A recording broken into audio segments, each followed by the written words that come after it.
Hello, everybody. I'm Paul Beckwith, and recently I read a fantastic little opinion piece called "A Climate Chat with ChatGPT as Billionaires Will Now Lose Everything." And it's by Jan Umsonst, he calls himself, excuse me, an Earth system nerd, and he posted this online on LinkedIn on March 1st, 2025, just recently. So I thought it was pretty impressive. I mean, billionaires are in the news right now. You know, certain billionaires seem to have turned into the dark side, Darth Vader-like. So let's talk about how, even according to ChatGPT, the AI, billionaires are just like the rest of us. Climate change could drive money to become worthless, essentially, and everybody can lose everything. So let's talk about the article, which I think is really good. So if you don't tell Jan that I'm doing this video and he doesn't notice it, he might wonder, why am I getting a sudden surge in readership? Okay, so this is the Earth system. The total heat gain, 381 zettajoules. The atmosphere is only absorbing a couple percent of that heat. The land about 5%. The cryosphere for melting ice about 4%. The oceans are the vast majority, 89-90% of the energy absorbed on the planet from heating, from solar radiation increase, greenhouse gases is going into the oceans. Okay, so Jan says, normally I don't confer with large language models, AIs, as I do not want to train them for free. This all, basically, he pasted a paragraph, and ChatGPT had stuff to say. So he wrote. So me wrote, this is Jan writing, and the AI responding. So he says, in case you don't know it, just 2% of the annually added heat in the Earth's system warms the atmosphere, 4% the land masses, 4% melts ice, about 90% heats the oceans. If these numbers should shift, that could fast be it for the human species. So let's say suddenly the atmosphere starts absorbing 3% or 4%, then basically we get massive abrupt change. Okay, so the point is that these numbers, these ratios are very, very important, but they could shift. So then he shows, this is the North Pacific, the temperature anomaly, 0.51, 1.52 degree, different surfaces are shown here on this scale, and you can see huge warming at shallower depths and the warm extending down into deeper levels, and the Southern Ocean's temperature anomalies shown here. Okay, so the oceans, the point is the oceans are absorbing tremendous amounts of heat. And my last video talked about the AMOC slowing down, meaning there'd be less vertical mixing, less carbon captured, so CO2 levels would therefore greatly increase in the atmosphere. So this is heat content changes in the North Pacific and Southern Ocean. So ChatGPT responded, and it said, yes, that breakdown of heat distribution in the Earth system is a stark reminder of how sensitive our climate is. The oceans act as a massive heat sink. They absorb about 90% of the excess heat from greenhouse gas emissions. This has helped to buffer or control or reduce or slow down atmospheric warming to some extent, but at a cost. The ocean temperatures are rising, so there's thermal expansion, of course, sea level rise, coral bleaching from the water's too warm. There's stronger storms, right? More warmer waters, more evaporation, more water vapor in the atmosphere, and there's disruptions to marine ecosystems. So if this balance of heat shifts, for example, if the oceans suddenly absorb less heat, more of it goes into the atmosphere, the rate of warming on land would skyrocket. Now, in the last video, I talked about the carbon absorption, but the oceans also bring lots of the heat from the surface down deep. And I think this could be an even bigger effect than the carbon sequestration. So with the AMOC slowing down and less vertical mixing, the heat on the surface of the oceans won't find its way down. So temperatures in the ocean and land, I think, will skyrocket. Also, if more heat goes into ice melt, then sea levels could rise at a pace we aren't prepared for. The system's already showing signs of stress, right? We're getting record-breaking ocean temperatures, more intense hurricanes and storms. They've just had a big cyclone in Australia, Brisbane, coral reef die-offs, marine biodiversity loss, accelerating ice melts in Greenland and Antarctica, and I've talked about the acceleration. I'll do some separate videos on Antarctic sea ice because it's just phenomenal, but global sea ice levels are at record lows right now. We're getting global stratification of the oceans in the upper 2,000 meters. This is an indication of stratification, and we're getting more and more stratification. This is the 1960s to present. We're getting more and more stratifications of the ocean, so there's less vertical mixing. This is very, very bad for storing heat deep in the ocean and for storing carbon deep in the ocean. Both of those things will cause a great acceleration of climate change, which we're already seeing happen. So we're in a precarious situation. Small shifts in these percentages of heat distribution could push the climate into tipping points that make large parts of the planet uninhabitable. So it's urgent we reduce carbon and climate and instigate climate adaptation measures. So what is your take? Are we doing enough, or is it too little too late? So asking the question to ChatGPT, do you think society is capable of responding at the scale needed, or are we just along for the ride at this point? Now here's some different time scales, and this is different space scales here. So 10 meters to 10,000 kilometers, minutes to hours to decades to centuries. And you can see, we're getting on small scales more turbulence, small scale mixing. This is sub-mesoscale in the oceans, mesoscale eddies, large scale ocean circulation, and then overall climate change and shifts of temperature. So one of the things that is most astonishing is that for ocean heat uptake, it operates from the local level down here to the planetary level on all different time scales. So a weakening ocean heat uptake trend can only be understood from an Earth system perspective, the overall system. So Jan wrote, the problem is that billionaires are now taking control over our societies.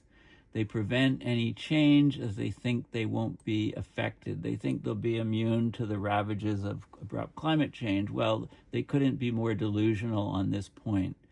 The feedback cascade that we're in, that's in process and is being unleashed, has all the potential in the world to destroy human civilization.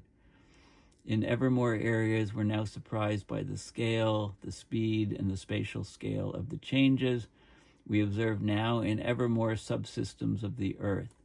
As there's mutual amplification over short time periods and spatial scales, ocean and atmospheric circulation and weather seems to become the main problem. The wealth of the billionaires won't survive it. So that's what Jan wrote, and then ChatGPT said, yes, the billionaires and corporate elites have been acting like they can buy their way out of collapse, building bunkers, securing land in New Zealand, and investing in private security firms.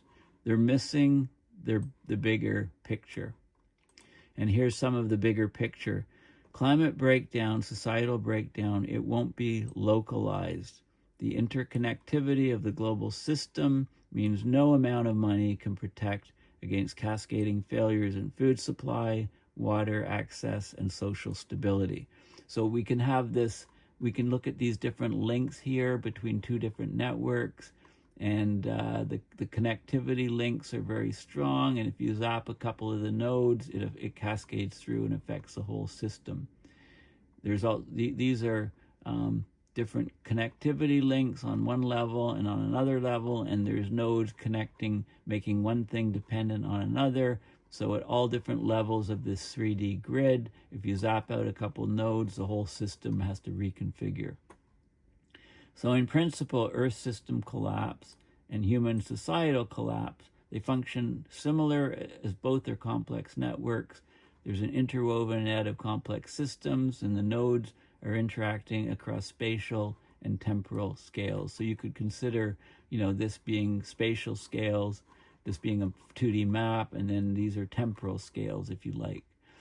Weather and circulation disruptions will be uncontrollable. As the ocean currents shift, the jet streams become more erratic, extreme weather intensifies, even safe havens for billionaires will be vulnerable to droughts, superstorms, and crop failures. Mutual amplification makes everything worse, faster. So heat waves, droughts, wildfires, ice melt, storms, they're not just adding up, they're feeding into each other in ways we don't fully understand. This makes the collapse exponential, not linear. It means it's very, very abrupt, very, very fast. This is showing global mean sea surface temperature changes over various decades, oceans getting warmer and warmer, global sea surface temperature anomaly, it's spiking upwards. There is a lot of noise and fluctuation, but it's spiking upwards. It could be the case that we're already starting to go exponential. We're going nonlinear, we're going exponential. Wait for the t-shirt to come out from me. If not, it will soon be the case as too many feedbacks start to operate, synchronize, and are mutually amplifying. So, and then when you get ecosystem collapse, you soon get social collapse thereafter because we need an ecosystem to survive. Billionaires may think they can isolate themselves, but as the infrastructure and supply chains fail, money becomes meaningless. The labor and systems that sustain their wealth won't function in a world spiraling into chaos. Billionaires have spent decades blocking real change, buying politicians, manipulating public perception, slowing down climate action. It's accelerated, of course, this year in the U.S. It's all under the illusion that they can escape the consequences. They think they can escape the consequences. Nature doesn't care about wealth. Runaway feedback loops don't negotiate. Do you think there's any way to break through this delusion before it's too late? He's asking ChatGPT. Or are we just going to watch them realize too late that they've made the ultimate miscalculation? So ChatGPT says, the problem I see is that even if they realize that we could be to such an extent in trouble that the full potential of humanity will be needed to reverse the collapse of the coupled Earth system, as the physical climate system is now fast becoming hostile to our biosphere, that will trigger a mutual amplification of both independent domains, the physical world and the living world or the human world. So you can see this, from local again. This is from local to regional to global, and from hourly to yearly, and you can see small changes propagating into large changes, like here individual trees from drought, for example, loss of moisture in soils, you get entire forests collapsing, you get weather patterns changing, and you get global circulation patterns changing. So this is a link between ecosystems and circulation systems, global circulation systems, including the upper oceans. They operate from the local to the planetary. If you change one, you impact cascade through the system.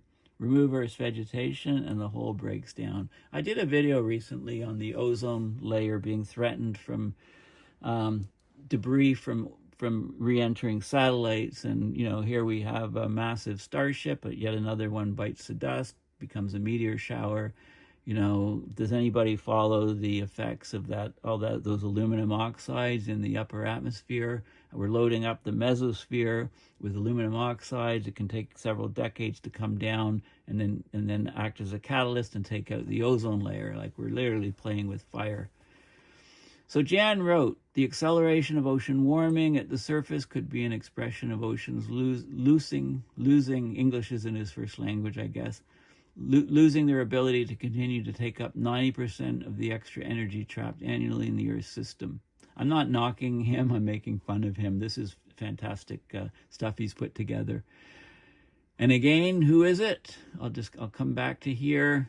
This again is Jan Umsonst, Earth System Nerd, self-described Earth System Nerd on LinkedIn.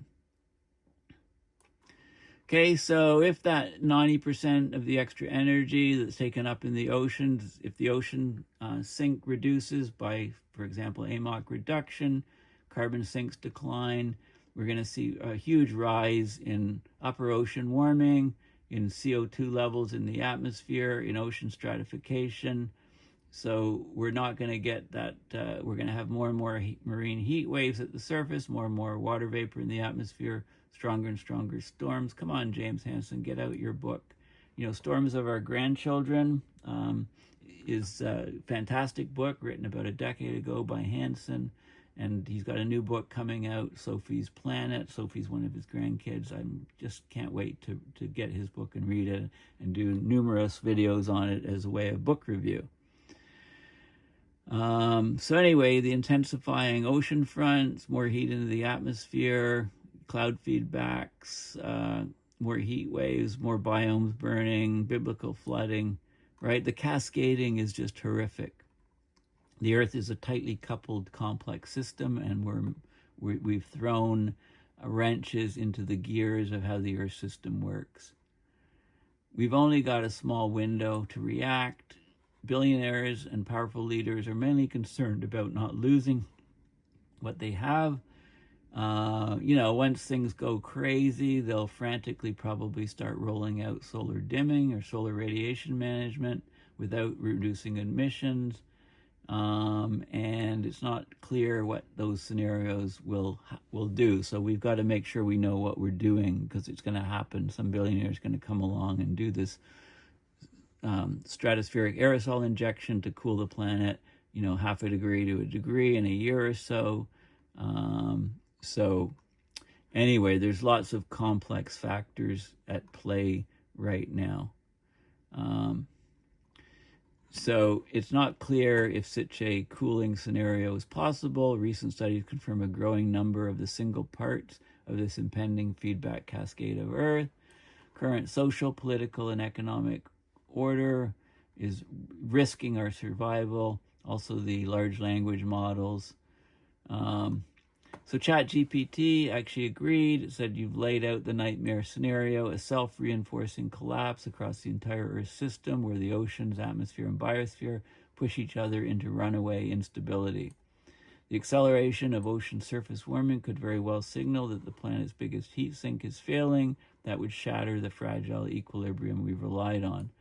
And if the carbon sinks start flipping to carbon sources, which might already be happening, it looks like from the Keeling curve analysis video that I did a few videos ago, the Earth system in the boreal summer in the northern hemisphere is absorbing less and less CO2. It seemed to have peaked. The peak so-called Earth sinks or natural sinks seem to have maximized about 2008, according to that analysis of the Keeling curve. So we're talking about the ocean heat shifting to shallower depths, more stratification, therefore more heat waves, more water vapor in the atmosphere, more heat into the atmosphere, drier continents, more wildfires, stronger storms fueled by superheated oceans, biblical flooding, destabilized jet streams, further weather extremes, polar breakdowns, sea ice collapses, global circulation shifts, even faster and faster feedbacks. So the window for action will be incredibly short. Maybe a decade, maybe even just a few years. Maybe we've already crossed the threshold. Instead of a coordinated full-scale mobilization, we'll likely see panicked reactionary geoengineering, like solar dimming, done without fixing emissions. That could buy temporary relief while making the long-term problem worse, locking us into even more instability. I don't think so. I think we're going to have to do it. You know, this is showing sulfate aerosols in the upper atmosphere, reduced sunlight on the Earth, and you know, some of the complications of it, and stratospheric aerosol injections. But you know, it's one of the big legs. I've got the 3-legged bar stool. We have to slash emissions. Is one leg, and it's a bar stool. It's not just a footstool, it's a bar stool, you know, the tall legs, tall bar stool. It was probably my idea for the three-legged bar stool originated in a pub, so I think it's very important that you don't simplify bar stool to stool, okay? So anyway, one of the legs is slashing fossil fuel emissions, another one is carbon capture, CO2 capture, methane capture, and then the third one is cooling the planet by stratospheric aerosol injections, for example. It falls under the umbrella of SRM, solar radiation modification, or solar radiation management.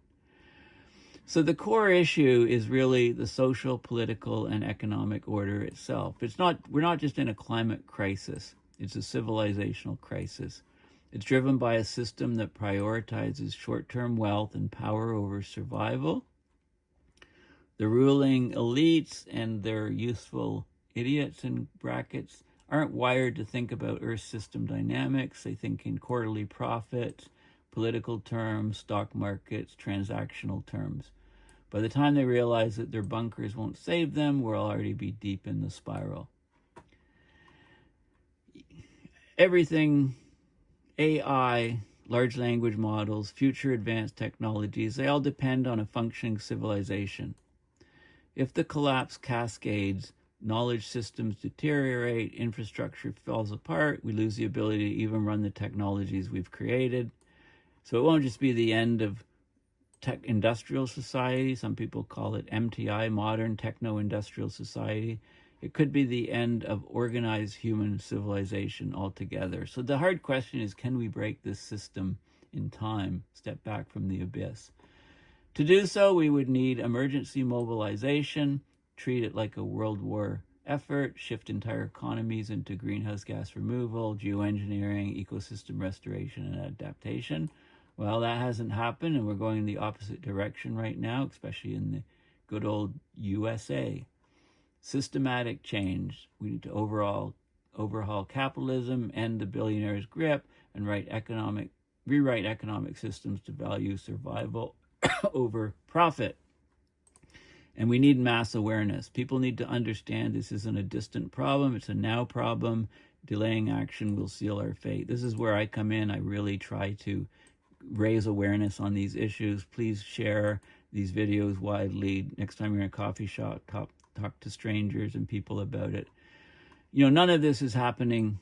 None of these changes are happening fast enough. Governments are still sleepwalking. Billionaires are still hoarding more and more wealth. We're wasting the last viable years of action.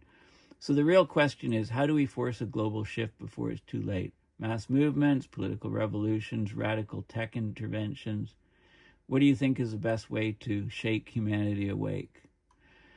And unfortunately, the most powerful entities of our social order, high net worth individuals, cooperations, corrupted political systems, they're not interested in the public being educated on the state of our world, and that we as a species have to change our disastrous course if we want to survive, because they're falling for their own propaganda that Earth system changes will be manageable. They will not, as we may have overlooked, the main principle of global warming.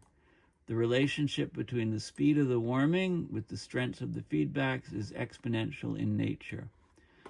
Therefore, the recent acceleration of global warming in combination with drill baby drill and the reversal of climate targets is a capitalist suicide mission of lying morons unfit for office. Hear, hear.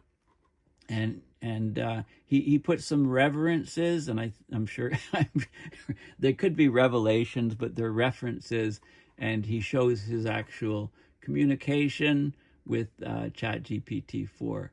And I'm doing a similar thing to this. I don't use ChatGPT much. You have to pay for it. I'm using Perplexity.ai, and I'm also using DeepSeek, the Chinese and AI that disrupted Wall Street recently.